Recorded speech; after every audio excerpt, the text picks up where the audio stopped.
Hello everyone, this is knowledge topper और आज की वीडियो में हम डिस्कस करने वाले हैं जी ई कॉमर्स की सिक्योरिटी रिस्क के हवाले से जो सिक्योरिटी इश्यूज फेस कर रही है आजकल के दौर में ई कॉमर्स। और या आप कह सकते हैं कि क्या थ्रेट्स हैं ई कॉमर्स वेबसाइट्स वगैरह को।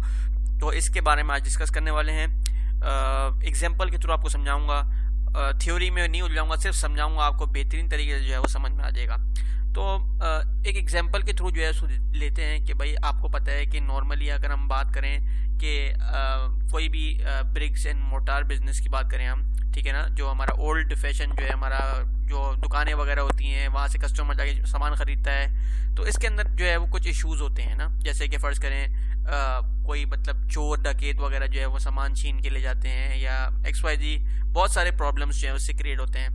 तो इस तरीके से एक जब रिवॉल्यूशन आ गया है ई कॉमर्स का, तो इसके अंदर भी जिस तरीके से ई कॉमर्स एक्सपेंड कर रहा है, ग्रो कर रहा है, तो इसके अंदर भी जो है वो बहुत सारे जो हैं आप कह सकते हैं कि कई तरीके से जो है वो हैकर्स जो है वो सिक्योरिटी तबाह करने में लगे हुए हैं ई कॉमर्स की।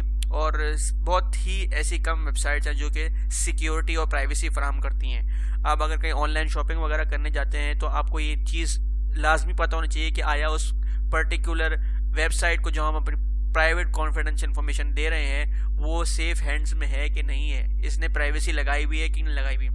बहुत सारी ऐसे ऑनलाइन स्टोर्स होते हैं जहां पर इजीली हैकर जो है वो सिक्योरिटी जो है वो तोड़ सकता है आराम से। ज़्यादा इंक्रिप्शन उनकी नहीं लगी होती, इंक्रिप्शन से मुराद ज़्यादा कोडिंग वगैरह नहीं लगी होती। तो ये सारे रिस्क जो है वो दरपेश हैं जी ई कॉमर्स को आजकल के ज़माने में। जिस तरीके से एक्सपेंड हो रहा है उस तरीके से जो है वो नए नए तरीके भी आ रहे हैं उनको हैक करने के, ठीक है ना। तो इसके बारे में डिस्कस करने वाले हैं। तो आइए चलिए जी स्टार्ट करते हैं। अच्छा, सिक्योरिटी रिस्क आप कह सकते हैं ई कॉमर्स की वेबसाइट से रिलेटेड मैं अगर बात करूं तो एक तो ह्यूमन एरर होता है कि बंदा खुद से ही गलती से जो है वो इन्फॉर्मेशन गलत डाल रहा है, या कुछ ऐसा मतलब हो रहा है लेट से कि ट्रांजैक्शन करनी थी तो वो उसने ज़्यादा नंबर डाल दिए या कम नंबर डाल दिए, तो इस तरीके से तो एक तो ह्यूमन एरर हो गया।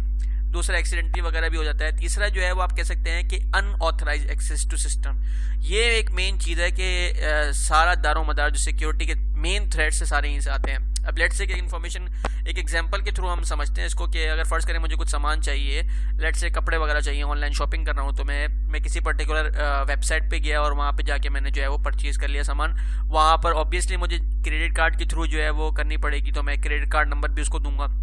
तो ये सारे लोग क्या करते हैं, एक तो सबसे पहले आपको बताऊं कि क्रेडिट कार्ड फ्रॉड क्या होता है इसके अंदर, कि जितने भी आप साइट्स वगैरह को अपनी प्राइवेट कॉन्फिडेंशियल इन्फॉर्मेशन देते हैं इनकी ऊपर सिक्योरिटी जो है वो सही तरीके से नहीं होती। ये चंद पैसे बचाने के चक्कर में एक प्राइवेसी जो है वो सही तौर पे जो है वो मेंटेन नहीं कर पाते, और अपनी क्लाइंट्स का जो डाटा है, उनका कॉन्फिडेंशियल जो इन्फॉर्मेशन डाटा है वो एट रिस्क होता है, ठीक है ना। तो बेसिकली जहाँ पर आप देखें कि एक बहुत सारे कई लाख लोग होते हैं जो कि उस पर्टिकुलर वेबसाइट पे जो है, या हज़ार लोग होते हैं जो उस पर्टिकुलर वेबसाइट पे ट्रांजैक्शन कर रहे होते हैं, उनकी सारी प्राइवेट कॉन्फिडेंशियल इन्फॉर्मेशन उसके थ्रू जारी होती है। तो सारी ट्रांजैक्शन वगैरह जो हो रही होती हैं, अब होता क्या है कि हैकर्स को वो जगह मिल जाती है, वो देखते हैं कि हाँ यहाँ सारी ट्रांजैक्शन यहाँ पर हो रही हैं, वो उस पर्टिकुलर वेबसाइट पे अटैक करते हैं, डिफरेंट तरीके से अटैक करते हैं। वो मैं अपनी नेक्स्ट वीडियो में बताऊंगा जो तरीके हैं, जो कि यहाँ पर भी आपको नजर आ रहे होंगे। एक हमारे पास फिशिंग स्कैम होता है, एक डिस्ट्रीब्यूटेड डिनायल ऑफ सर्विस जिसे DDoS अटैक कहते हैं, एक होता है man in the middle attack. वो मैंने एक वीडियो बनाई है, तो मैं इसका लिंक जो है वो इस वीडियो में जो है उसके कार्ड्स अटैच कर लूँगा, ऊपर आपको लिंक मिल जाएगा, आप वहाँ पर क्लिक करके जो है वो देख सकते हैं, ठीक है ना। तो और लास्ट में मैं आपको जो है वो उसकी पिक्चर्स भी मिल जाएंगी, आप इजीली जो है वो वीडियो की लास्ट में जो है जाके क्लिक करके देख सकते हैं, या हमारे चैनल नॉलेज शॉपर पे जाके देख सकते हैं। तो बेसिकली जो मैं आपको ब्रीफली इस वीडियो में बता रहा हूँ इन सब के बारे में, एक देखें होता क्या है कि क्रेडिट कार्ड फ्रॉड के बारे में बता दिया, तो वहाँ पर एक पर्टिकुलर वेबसाइट पे जहाँ पर आपका कॉन्फिडेंशियल डाटा आपने उस पर्टिकुलर ई कॉमर्स साइट को दिया होता है ट्रांजैक्शन करने के लिए, तो वो ऑब्वियसली सेव करते हैं आपका डाटा ना। तो जितने भी हैकर्स होते हैं वो वहाँ पे जाके अटैक करते हैं, और अटैक करने के बाद वहाँ से आपकी सारी प्राइवेट कॉन्फिडेंशियल इन्फॉर्मेशन जो है वो गैदर कर लेते हैं। यूजुअली उनका अपना जो पर्पस होता है उसके तहत करते हैं, आया कि उनको आपकी प्राइवेट इन्फॉर्मेशन गेन करनी होती है, या फिर वो आपका जो डाटा है वो ब्लैक मार्केट में बेचना चाह रहे होते हैं। तो इसी तरीके से जो है वो आपका डाटा जो है वो चोरी करते हैं। अच्छा जी, दूसरे जो अटैक्स होते हैं उनकी मैंने पूरी सही तरीके से जो है वो आपको बिल्कुल प्रॉपर तरीके से एग्जांपल के थ्रू अपनी वीडियोस में समझाया हुआ है, लेकिन आपको मैं ओवरव्यू दे देता हूँ। ओवरव्यू के अंदर सबसे पहले हम लेते हैं फिशिंग स्कैम्स के अंदर क्या होता है कि जो डिफरेंट जैसे कि आपने किसी वेबसाइट पे ट्रांजैक्शन करी तो वो आपको जो है वो ये हैकर्स हैं वो फेक बन के जो है वो आपको ईमेल सेंड करते हैं और आप जो है वो आपको बिल्कुल भी नहीं पता चलता कि आया कि ये पर्टिकुलर वेबसाइट है जो कि मुझसे इन्फॉर्मेशन मांग रही है या कोई ऐसा हैकर है। तो वो आपकी ईमेल के थ्रू जो है वो बिल्कुल सेम टू सेम वेबसाइट उन्होंने बनाई हुई होती है, आपको वहाँ ले जाते हैं और वहाँ से आपकी जो है डाटा जो है वो चोरी कर लेते हैं।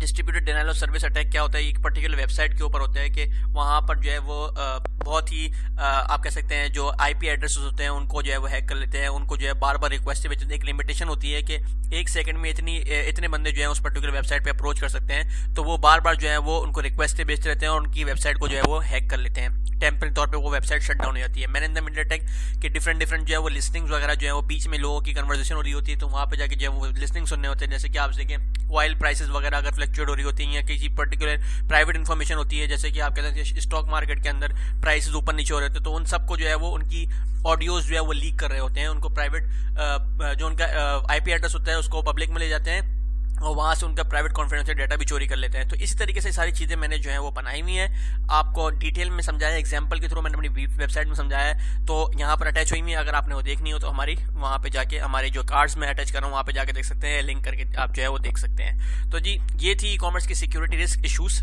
जो कि मैंने बात की। अच्छा मैं एक चीज़ और बता दूं, अगर आपको इसके जो आप कह सकते हैं कि किस तरीके से ये इश्यूज़ जो हैं वो ओवरकम किए जाएँ, तो बहुत सारे जो हैं वो सॉफ्टवेयर्स भी हैं। आप प्राइवेसी जो है वो सॉफ्टवेयर जो है वो लगवा लें। 2-3 तरीके और हैं जो बता दो। एक SSL सर्टिफिकेट होता है, तो अगर आप वेबसाइट वगैरह बना रहे हैं या आप करें तो उससे जो है वो आप सर्टिफिकेशन ले लें, वो सिक्योर कर देगी आपकी वेबसाइट को। तीसरा ये है कि स्ट्रॉन्ग पासवर्ड्स रखें। स्ट्रॉन्ग पासवर्ड इजीली पासवर्ड रखेंगे तो मसला हो जाएगा। आप बिल्कुल स्ट्रॉन्ग पासवर्ड लेके जिसके अंदर आप सिम्बल्स भी दें, small letters, capital letters, numbers, तो ये सारी चीज़ें अगर आप यूज़ करेंगे तो वो बहुत आसान हो जाएगा। तो इसी तरीके से जो है वो सारे सिक्योरिटी इशूज़ के जो ओवरकम करने के तरीके हैं। तो ये सारे थी जी वीडियो, उम्मीद है आपको समझ में आया होगा। समझ में आया तो हमारे चैनल और पेज नॉलेज शॉपर को लाइक कीजिए, सब्सक्राइब कीजिए and don't forget to press the bell icon. Thank you जी वेरी मच। अल्लाह हाफिज़।